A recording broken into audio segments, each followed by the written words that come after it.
Okay, we'd like to welcome Scottie Scheffler into the interview room here at the Charles Schwab Challenge. Scottie, thanks for joining us fresh off of your victory at the PGA Championship, your third major. If we can get some comments on last week, reflect on that, but also being here at Colonial this week.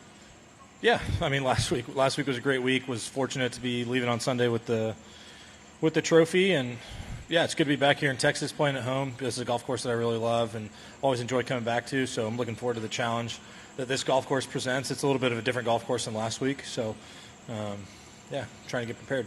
Yeah, your sixth start here at this event. You come in with three straight top three finishes here, including two runner-ups. What is it about this course that you love so much and fits your game? I think you got to hit it so well around this place, and I just feel like it's a unique challenge that we see on the PGA Tour. You know, we don't play Bermuda grass very often, and we don't play golf courses like this very often. So I like the challenge of more of an old school design, and you know, I think it's just a place that hasn't changed much over the years, and it continues to test us, and I'm looking forward to trying to battle this place again this year. All right, thank you. We'll open it up to questions. We'll start with Jonah. Hey, Scottie, I saw you walk a few holes with Charlotte and her brother. Just curious, do those moments have a bigger impact on you now that you're a father yourself? I think I definitely have a better understanding of what it's like to be a parent. You know, I think being a parent has given me a greater appreciation for my own parents. But at the same time, when you get to meet people like that and girls like Charlotte, I mean, she's such a bright spirit. She was a lot of fun to walk around with for a couple holes, and she said she's a jazz dancer. I was trying to get her to teach me a couple moves out there. She wouldn't quite budge though. So maybe tomorrow when I see her, she'll be a little more willing to teach me. But no, it was a ton of fun. It was good to be able to treat them to a few holes out there, and I love being able to walk around and keep things loose with the kiddos. All right, let's go to Brad on the aisle here in the middle. After your two previous major wins, you were off the week after the 22 Masters, and you won the week after 24. I was just wondering what it was like to play the week after winning a major. Is there any feeling like, any sense that you're playing with house money? I mean, every tournament I try to treat differently. I mean, coming off a major win, I mean, obviously there's a lot of emotion and stuff that comes with, winning that golf tournament. But at the end of the day, I didn't just show up here to Fort Worth to just walk around and celebrate last week. I mean, I'm here for a reason, and that's not to just play, a couple ceremonious rounds and then right off in the sunset. I'm here for a reason. That's to compete. My prep work for this tournament will obviously be a bit different than it normally is for an event. I didn't really do much yesterday or the day before. Yesterday I went to the gym and kind of got back doing that stuff a little bit, but this is my first time on the course, and today I'm just playing 9 holes and getting out of here. I'm not doing my normal practice routine just because I need to focus more on rest than I do getting prepared for the course. Fortunately, this is a golf course that I've been around numerous times, and today I got a good feel for the speed of the greens, hit a couple of bunker shots, hit some chips out of the rough, but outside of that, I just need to get my brain and body rest to prepare for another event. All right, let's go to Tim right here, and then Skylar. You talk about the golf course last year when you guys came here. It had just reopened after the renovation, so it was still fresh. This year, it's got a little time to mature. What did you notice that has changed over the course of the year? And what has changed over it? I mean, you struggled the first couple times out here. The first 2 times you played this event, you kind of figured something out, maybe that third year. And, what are the changes on the golf course that you've seen over your time here? Well, I mean, last year showing up, there were some pretty drastic changes. A lot of the greens that were elevated were kind of flattened out, and some of the runoff areas were taken away and replaced by rough. I say the biggest difference from this year to last year is I think the rough has matured a little bit, and the greens have also matured.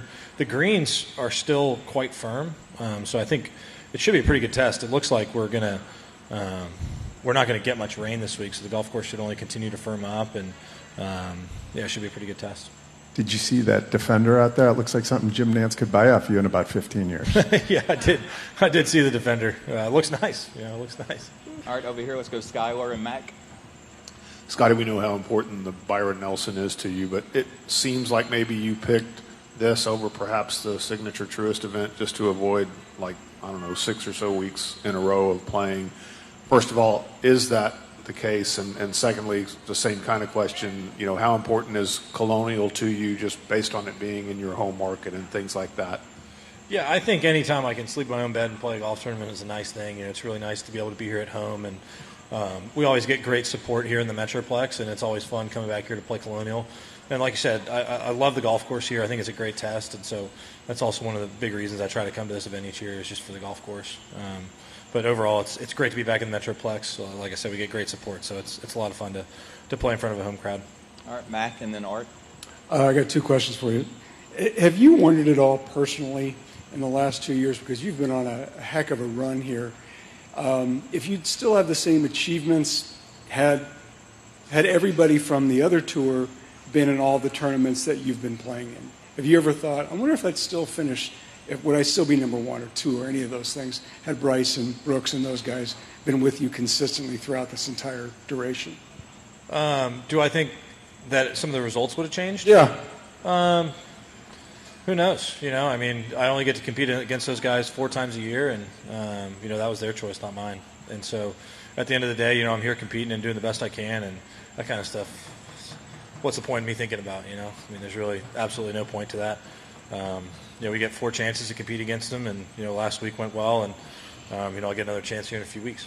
So, on behalf of golf fans everywhere, do you have any idea where the tours are in terms of potentially merging, so you guys might get a chance to play together more often?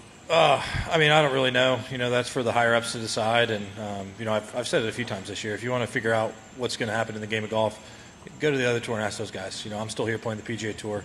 We had a tour where we all played together, and the guys that left, it's their responsibility, I think, to bring the tours back together and go see where they're playing this week and ask them. Thank you. All right, Art.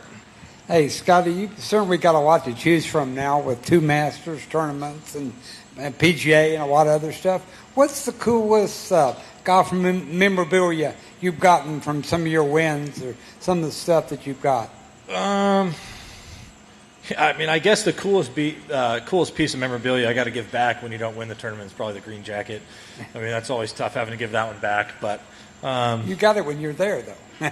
Yeah, only while you're there. Yeah, you get to wear it on property, which is, I mean, it's a pretty cool feeling, and it's very cool to be able to show up to the Champions Dinner each year. And I mean, I think it's hard to find a cooler piece of golf memorabilia than the green jacket, but sadly, it's not in my possession currently. Jordan told me when he was at Texas, they got to play a college event at Cypress Point. What's the coolest place you played in competition, you think? In college? Or anywhere, just in competition, not just with buddies, whatever. I mean, I hate to go with the same answer as the last question, but I think Augusta National, growing up here in the States, I think that golf tournament was always just different for us.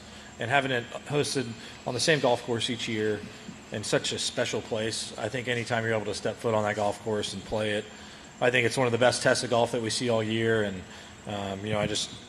I really always look forward to that event. We have great memories there, and it's a really special place. All right, we'll take a couple more. Brad? I think one of the biggest reactions around here was to your win, PGA, was when you did the football spike. Was there any football player you had in mind, or was that a football spike? What was that exactly? Yeah, when I played football, I didn't score very many touchdowns, so I wasn't too experienced in that. No, I mean I don't really have much to say on it. I think I just kind of let my emotions out a little bit, and I guess that's where my brain decided it wanted to go at the time. I mean, I really have absolutely no explanation for it at all. All right, I think we're good. Scottie, thank you for your time. Sweet. Thank you all.